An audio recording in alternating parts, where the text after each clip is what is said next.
ಇನ್ನು by election ಸೋಲಿನ ಬಗ್ಗೆಯೂ ಕೂಡ ಬಿಎಸ್ವೈ ಮೊದಲ ಪ್ರತಿಕ್ರಿಯೆಯನ್ನ ಕೊಟ್ಟಿದ್ದಾರೆ. ನಮ್ಮ ನಿರೀಕ್ಷೆ ಮೀರಿ 3 ಕ್ಷೇತ್ರಗಳಲ್ಲಿ ಹಿನ್ನಡೆ ಆಗಿದೆ. ಏನ್ ಕೊರತೆ ಆಗಿದೆ ಅನ್ನೋದು ಚರ್ಚೆ ಮಾಡಬೇಕು. ವಿಜಯೇಂದ್ರ ಯಡಿಯೂರಪ್ಪ ಅನ್ನೋ ಪ್ರಶ್ನೆ ಅಲ್ಲ, 3 ಕ್ಷೇತ್ರದಲ್ಲಿ ಸೋತಿರೋದು ಹಿನ್ನಡೆ ಆಗಿದೆ. ಎಲ್ಲರೂ ಸಹ ಈ ಜವಾಬ್ದಾರಿ ಹೊರಬೇಕು ಅಂತ ಹೇಳ್ತಾರೆ ಬಿಎಸ್ವೈ. 3 ಉಪಚುನಾವಣೆ ನಮ್ಮ ನಿರೀಕ್ಷೆ ಮೀರಿ ನಮಗೆ ಹಿನ್ನಡೆ ಆಗಿದೆ. ಅದನ್ನು ಒಪ್ಕೊಳ್ಬೇಕು. ಏನು ಕೊರತೆ ಆಗಿದೆ ಅನ್ನೋದನ್ನು ಎಲ್ಲರೂ ಕುಂತು ಚರ್ಚೆ ಮಾಡ್ತಾ ಇದ್ದಾರೆ. ಇನ್ನು ಮುಂದೆ ಆ ರೀತಿ ಘಟನೆ ಮರುಕಳಿಸಂತೆ ಎಚ್ಚರ ವಹಿಸುವಂತ. ಎಲ್ಲ ಒಂದು ಕಡೆ ವಿಜಯೇಂದ್ರ ಅವರಿಗೆ ಇದು ಹಿನ್ನಡೆ ಅಂತ ಚರ್ಚೆ ಆಗ್ತಾ ಇದೆ. ವಿಜಯೇಂದ್ರ ಯಡಿಯೂರಪ್ಪನ ಪ್ರಶ್ನೆ ಅಲ್ಲ. ಈ ಚುನಾವಣೆ 3 ಕಡೆ ಆಗಿರುವಂಥದ್ದು ಒಂದು ರೀತಿ ನಮ್ಗೆ ಹಿನ್ನಡೆ ಆಗಿದೆ. ಎಲ್ಲರೂ ಸಹ ಈ ಜವಾಬ್ದಾರಿನ ಹೊರಬೇಕು. ಇನ್ನು ಮುಂದೆ ಇದಾಗಂತೆ ಎಚ್ಚರ ವಹಿಸೋದು. ಏನು 3 ಉಪಚುನಾವಣೆ ನಮ್ಮ ನಿರೀಕ್ಷೆ ಮೀರಿ. ಬಗ್ಗೆ ಮಾಹಿತಿ ಕೊಡ್ತಾರೆ ನಮ್ಮ ಪ್ರತಿನಿಧಿ ರವಿ ಶಿವರಾಮ್, ಇದೀಗ ನಮ್ಮ ಜೊತೆ ಸಂಪರ್ಕದಲ್ಲಿದ್ದಾರೆ. ರವಿ, ಬಿಎಸ್ವೈ ಮೊದಲ ಬಾರಿಗೆ ಬೈ ಎಲೆಕ್ಷನ್ ರಿಸಲ್ಟ್ ಹಾಗೂ ಪಕ್ಷದಲ್ಲಿನ ಬಣ ಬಡಿದಾಟದ ಬಗ್ಗೆ ರಿಯಾಕ್ಟ್ ಮಾಡಿದ್ದಾರೆ. ಸೊ ಬಣ ಬಡಿದಾಟದ ಬಗ್ಗೆ ಹೈಕಮಾಂಡ್ನತ್ತ ಚಿತ್ತ ನೆಟ್ಟಿದ್ದಾರೆ ಅವರು ಕೂಡ. ಇವತ್ತು ಬಿ.ಎಸ್. ಯಡಿಯೂರಪ್ಪನವರು ದಾವಣಗೆರೆಗೆ ಹೋಗುವ ಪೂರ್ವದಲ್ಲಿ ಅವರ ನಿವಾಸ ಡಾಲರ್ಸ್ ಕಾಲೋನಿಯಲ್ಲಿ ಅವರು ಮಾತನಾಡಿದ್ರು.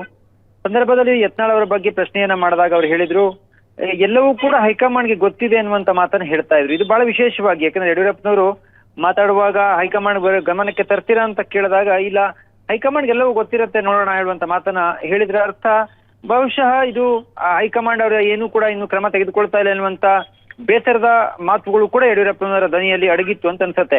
ಯಾಕಂದ್ರೆ ಯತ್ನಾಳ್ ಅವರಿಗೆ ಅನೇಕ ಬಾರಿ ವಿಜಯೇಂದ್ರ ಅವರು ಮನವಿಯನ್ನ ಮಾಡಿದ್ರು, ಜೊತೆಗೆ ಬಂದು ಕೆಲಸವನ್ನ ಮಾಡುವಂತೆ ಕೇಳ್ಕೊಂಡಾಗ್ಲೂ ಕೂಡ ಅವರು ಬರ್ತಾ ಇಲ್ಲ.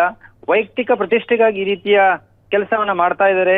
ಹಾಗಾಗಿ ಇನ್ನಾದ್ರೂ ಸರಿಪಡಿಸಿಕೊಳ್ಳಿ ಅನ್ನುವಂತ ಮನವಿಯನ್ನ ಯಡಿಯೂರಪ್ಪನವ್ರು ಮಾಡಿದ್ರು. ಯಡಿಯೂರಪ್ಪನವರು ಮುಖ್ಯಮಂತ್ರಿ ಇದ್ದಾಗ್ಲೇನೆ ಯತ್ನಾಳ್ ಅವರ ಒಂದು ಹೇಳಿಕೆಗಳು, ಅಂದ್ರೆ ಯಡಿಯೂರಪ್ಪನವ್ರು ನಡ್ಕೊಳ್ತಾ ಇರುವಂತ ರೀತಿಯ ಬಗ್ಗೆ ಪ್ರಶ್ನೆ ಮಾಡ್ತಿದ್ದಂತ ಯತ್ನಾಳ್ ಅವರು ಇವತ್ತು ವಿಜಯೇಂದ್ರ ರಾಜ್ಯಾಧ್ಯಕ್ಷರಾಗಿದ್ರೆ ಇವತ್ತು ಕೂಡ ಮುಂದುವರೆದಿದೆ.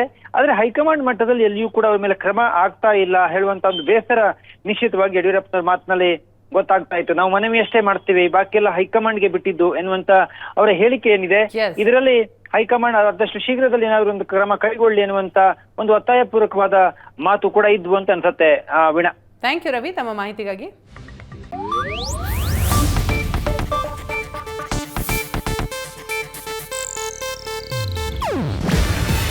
ಇದು ಏಷ್ಯಾನೆಟ್ ನ್ಯೂಸ್ ನೆಟ್ವರ್ಕ್ ಪ್ರಸ್ತುತಿ.